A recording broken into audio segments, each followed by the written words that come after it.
Greetings, YouTube. It is quite appropriate that Otrix sent me over the details of the new gifting crystal that's set to hit MCOC in December because this morning I have so appreciated everybody's comments and feedback regarding whether or not they agreed with me about Kabam's stance on not taking away the rank up gem powers of non-2015 champs that I made before I went to bed last night. You see, I want to be a reflection of the community's thoughts about something, and if you're outraged about something, I want to know. Don't worry about disagreeing with me. In fact, sometimes it might actually make you feel good to be like, this guy's an idiot. And you know what? Sometimes I am, right?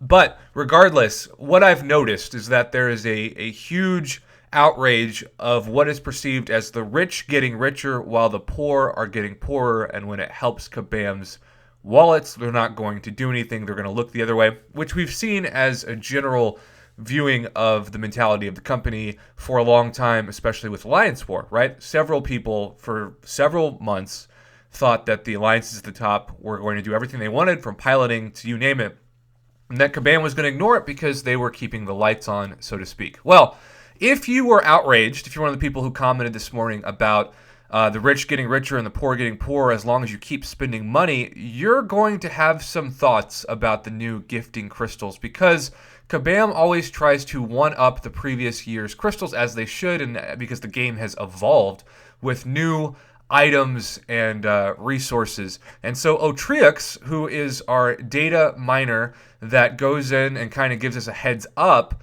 about the future of the game, sent over to me the specs of this crystal. So thank you for doing that, good sir. I also want to say every deal breakdown that I do between now and December is going to have all of this in mind, because I truly think if you are someone like me who mostly just gets deals because you hoard units, you only want to spend those units on A plus or at least A minus value deals. There's going to be a lot of B plus value deals that are almost worth it. And I think yesterday we saw an example of that. Several people thought that I should have given the 2,000 unit for 5,000 5-star shard a higher grade. And as I said in the video, if it was a deal that came out, say, in like February, I definitely would have. But you also have to keep in mind that 2,000 units is a good chunk of units, and because we've got less than a week before Black Friday and about a week before Cyber Monday, and then with the new gifting crystals around the corner, you're going to want to have as many units as possible. If you're new to the game, just know that there's a gifting event that occurs in December every year. It is a great way to drain everyone's units because there are certain milestones that alliances can get points for by gifting crystals to each other. And also, of course, you can get really lucky and pull some fantastic items, and this year is no different. In fact, it might break Kabam's bank account when we start to talk about what's in them. Okay, so this is the gifting event. Traditionally, this man is the star prize, Kang, who is a trophy champion. I don't think I've ever run into a Kang in Alliance War Defense, not even at Gold 1. Just so many people have better champs to place on defense and use on offense. He's somebody that is kind of like a unique version of Iron Man, kind of similar Special 1 animation. And, if you get Kang, cool. But to me, it's like, hey, you got lucky with the RNG, but I'm not jealous because you're not going to really use the guy for anything. He's just literally a trophy champion to show people, hey, I was lucky enough to pull him. And I have a friend who shall go nameless, who spent over 30,000 units chasing this 5-star trophy champion last year, did not get him. So the random number generator, the drop rates for this 5-star are extremely low, and I have a feeling that Kabam probably knew that a lot of people missed out on Kang, and he's been in there for a couple years.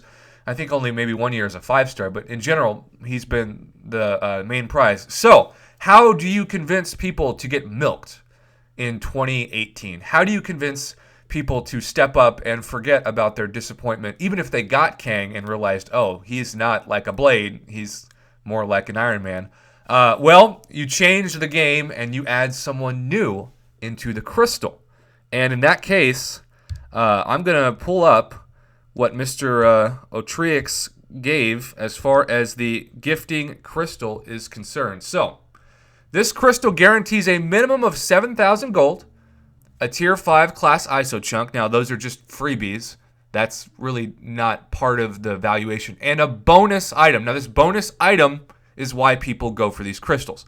Can be anything from tier 1 alpha catalysts, which with 5 stars needing 5 per, it never hurts to get one, although like for 300 units, that certainly would not be a good value.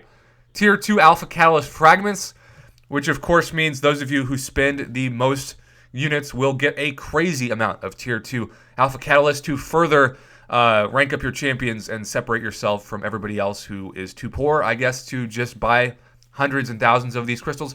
And then here's where it starts to get really, really nuts.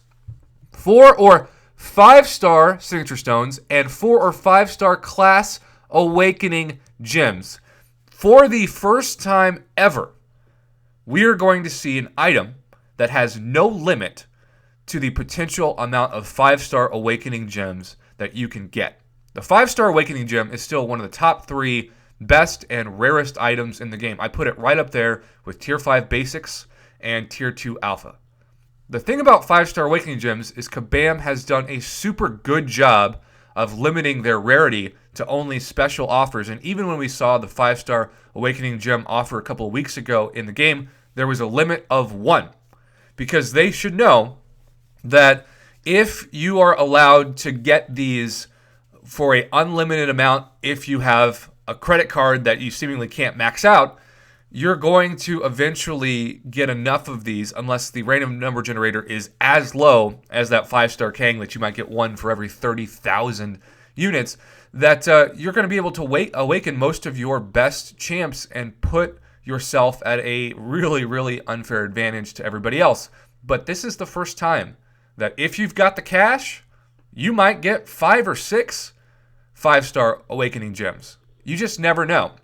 Again, I assume that the drop rate's going to be extremely low, but still, it is historic that you could get multiple 5-star awakening gems from some source. In this case, the holiday crystal. So, wow, I'm trying to wrap my head around that, because for those of you who understandably are outraged at Kabam giving what you think of as mostly the whales of the community a huge advantage by not forcing them to take away their newest Corvus or Emma Frost or whoever that they were supposed to only use the 2015 gem on, you've got to think to yourself, those same people who maybe spend, I don't know, thousands and thousands of dollars on the game every month are now going to get just a crazy amount of potential 5-star awakening gems. But that's not the only newsworthy item, because at the end of this description, you can also see that Thanos is not alone in the crystal. Excuse me, I just gave it away. Kang's not alone in the crystal, because we have 4 or 5-star Kang and Thanos in this crystal. Now, Thanos, I would argue, is much better than Kang. He's still not like getting a 5-star Corvus or Blade or Hyperion or whoever you want to name as the top champ in the game. But that's intriguing, right? It's intriguing now to get a Thanos, because that is a champ most people don't have. In fact, he has been reserved for just the top of the top for the most part. And that's why if you see somebody with a 5-star Thanos, you know that they either spent a ton of money on the game or are just really, really, really good. Or a combination of both, I suppose. So, we have all of the specs. As far as I know, Notrix did confirm this is the December 2018 crystal for this year's event. And I just want to say, if you're somebody who thinks that they really, really want what's in this, and I'm guessing it would be most people, especially because even when you miss on the random number generator of this, you're still getting points for those bonus events for your alliance, start hoarding units now. And only use them on A to A plus level offers before then.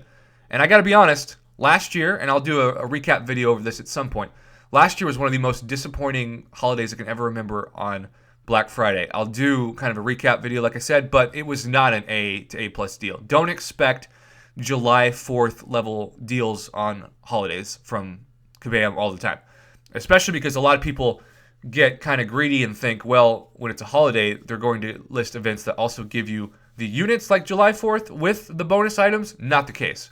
So I'm just trying to get the expectations appropriate for what we've seen in the past, so you're not crazy disappointed, because last year on Black Friday, I was crazy disappointed, It just seemed very underwhelming. Cyber Monday was better, but Black Friday was just kind of disappointing. So, what do you think of this crystal? What do you think of the December 2018 gifting crystal and the fact that some people now can get multiple 5-star awakening gems if they spend enough money? Do you think this is going to hurt the community, or do you think it is simply another case of good for those that can afford it and everybody else will kind of just stay there? That's really where the game is going. We've seen it in Alliance Quest rewards. We've seen it in Alliance War rewards.